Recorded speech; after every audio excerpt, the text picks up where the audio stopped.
पूछली कि के चोरवलस अरे तोहरा उठ के लाली हो उनकर अनुज भैया हो उनकर अरे नथिया बरामद भइल हमरा रंगीला जिला भभुआ से उनकर नथिया बरामद भइल हमरा रंगीला जिला भभुआ से झुमका में झुमका रवलू काशी में कनवाली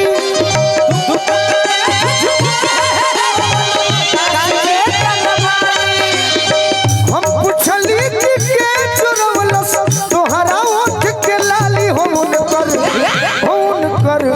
नथिया बरामद भइल हमरा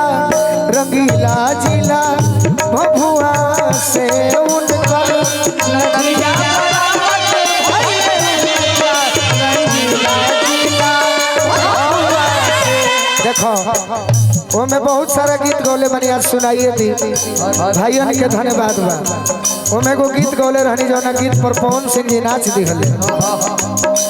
मेहरारू अपना पियवा के इंतजार करो तरी तो कह तरी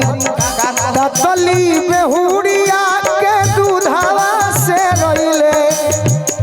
ततली बेहुड़िया के दूधावा से रोइले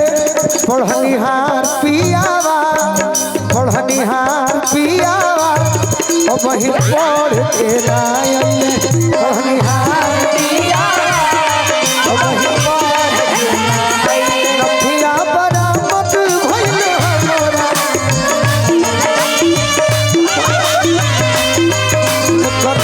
नथिया बरामद भइल हमरा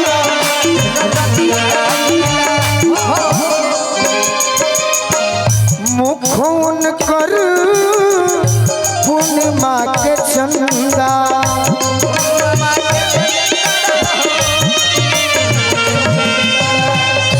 जैसे मनुष्य के गले परे फंदा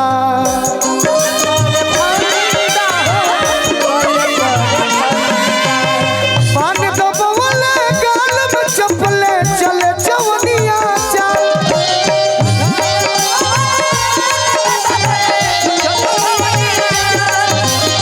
भागलपुर शहर में रवलू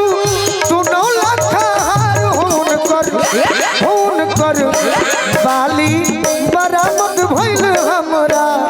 रंगीला जिला भभुआ से उनकर नथिया बरामद भइल हमरा रंगीला जिला भभुआ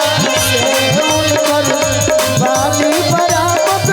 भइल हमरा रंगीला जिला भभुआ से।